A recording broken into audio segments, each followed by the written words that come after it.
Hey guys, what's up? Welcome back to the channel. It's Cynicalex, and today I want to discuss Doctor Strange and discuss a little bit of game theory behind both some of the negative things I think were committed when Doctor Strange was created as a character, and some of the things that are trying to be improved by the introduction of Sharon Rogers' new uniform.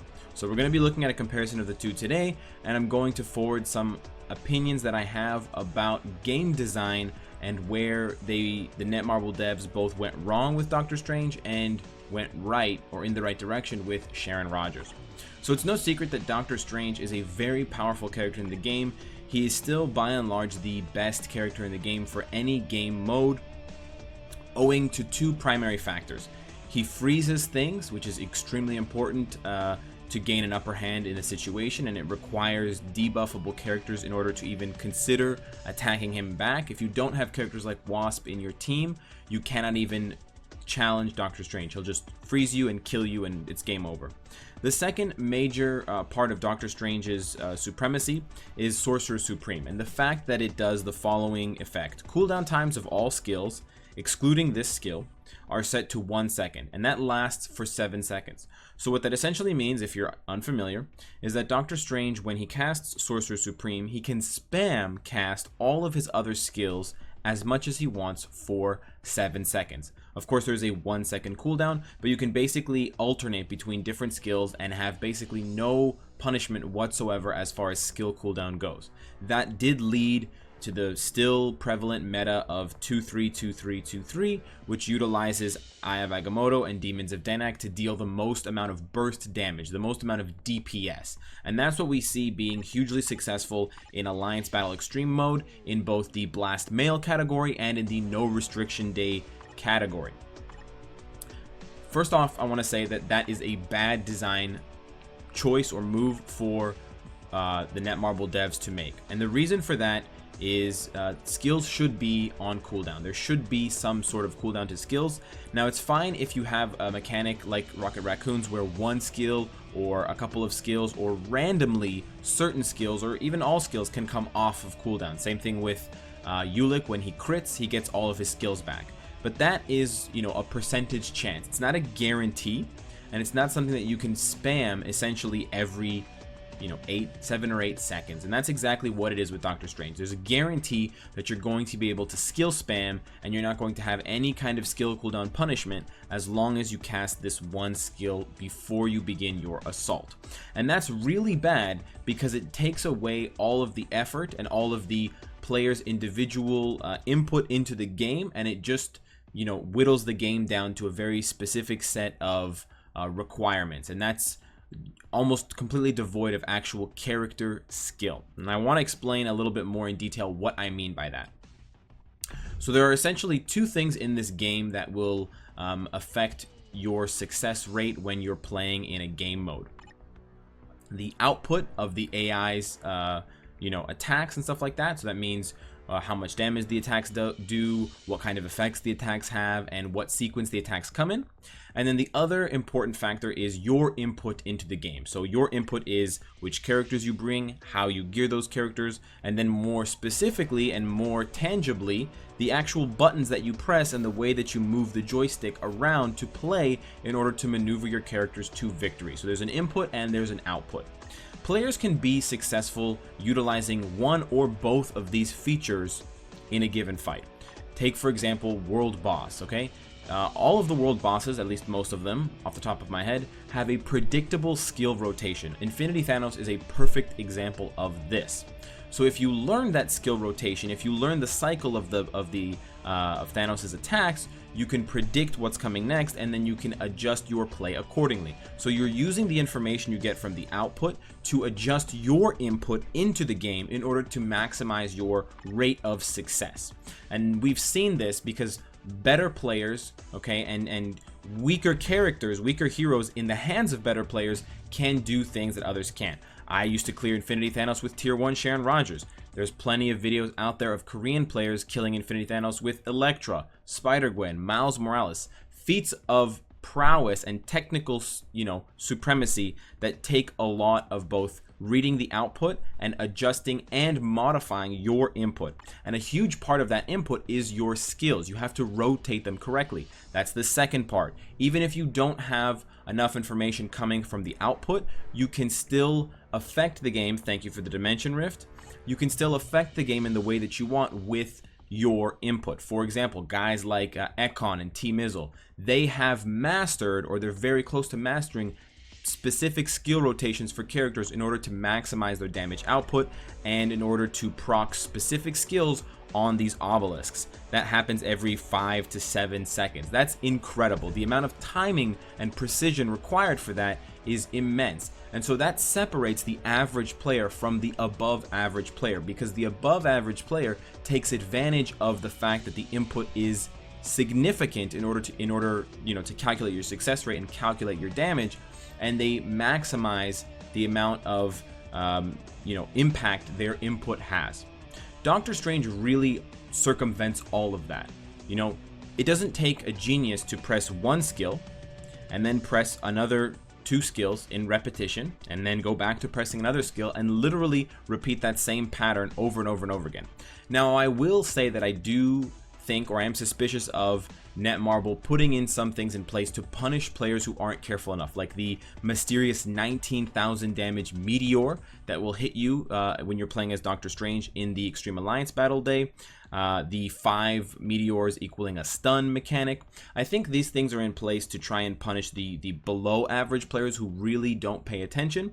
But Doctor Strange still poses a great problem to the progression of the game, and the reason is because he circumvents that skill cooldown need. There's no input required. There's basically just a pattern that you follow, and you repeat the pattern, and you never stray from it, not even for a second, no matter what the output shows you. No matter if the characters change position, if they're doing something different, you always do the same thing, and you're able to do the same thing time and time again because of the fact that he doesn't have any skill cooldown on his skills after you cast Sorcerer Supreme.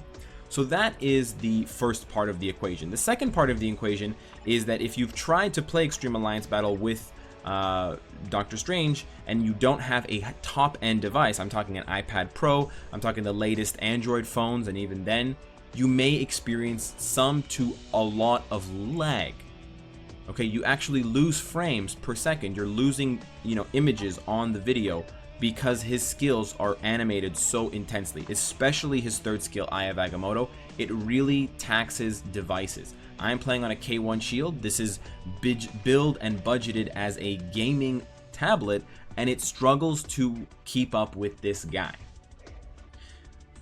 Until recently, Doctor Strange was the only character capable of scoring competitively and scoring very highly in both the Blast Mail Day and the No Restriction Day. However, recently, Sharon Rogers got her uniform.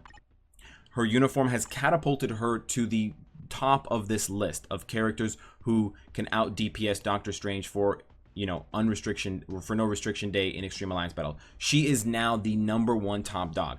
And I think there are a few reasons for this, and I think some of those reasons actually tie into the points that I've been making about Doctor Strange and why he's bad for the design of the game.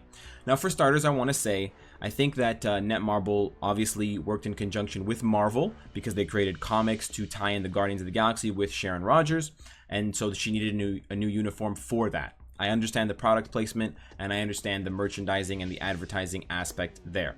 I also will concede or admit that, of course, this is their unique creation. This character is only available in this game, so they have to give her, something to make her powerful, and a new uniform is the perfect way to do so. However, I do think there are 2 more fundamentally important reasons why Sharon Rogers got this uniform, and I'm not the first person to speak up about this.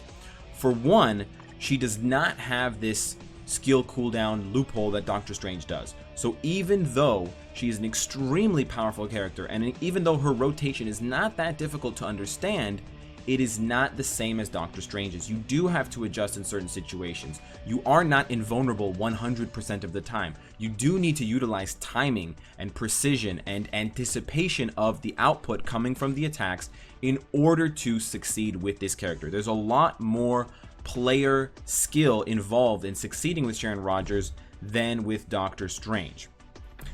That's the first part. The second part is the issue of lag, and I think this might be the bigger reason. So many people complain I can't get the scores that I'm supposed to get with Doctor Strange, myself included. Despite the fact that I'm hitting all of the numbers for Doctor Strange's skill cooldown, ignore defense, crit damage, and stuff like that, thank you for the Dimension Rift, he still underperforms given my cards and given my alliance level. That has to do with my device. Yeah, I could switch to a PC and play using an emulator. Yeah, I could go and buy, a $900 iPad Pro, but that's not the point. In order to make the game accessible to people playing on all kinds of devices, and knowing full well that more than half of the device market has Android phones and not Apple phones or iPads for that matter, Netmarble did something about it, and I think they did it with intention and with purpose. Sharon Rogers is much, much less taxing of a character visually, graphically speaking. She puts much less pressure on your GPU, your graphics card processor, to output her skills, to animate all of her attacks from 1 through 5. And I think that's an important feature to note, guys. Am I endorsing Sharon Rogers as the #1 unrestriction or no restriction day character for Extreme Alliance Battle? Absolutely. I think the evidence is overwhelming that she is going to do more damage in almost any situation compared to Doctor Strange. But on top of that, she has the added benefit of not lagging your phone to death when you try to use her.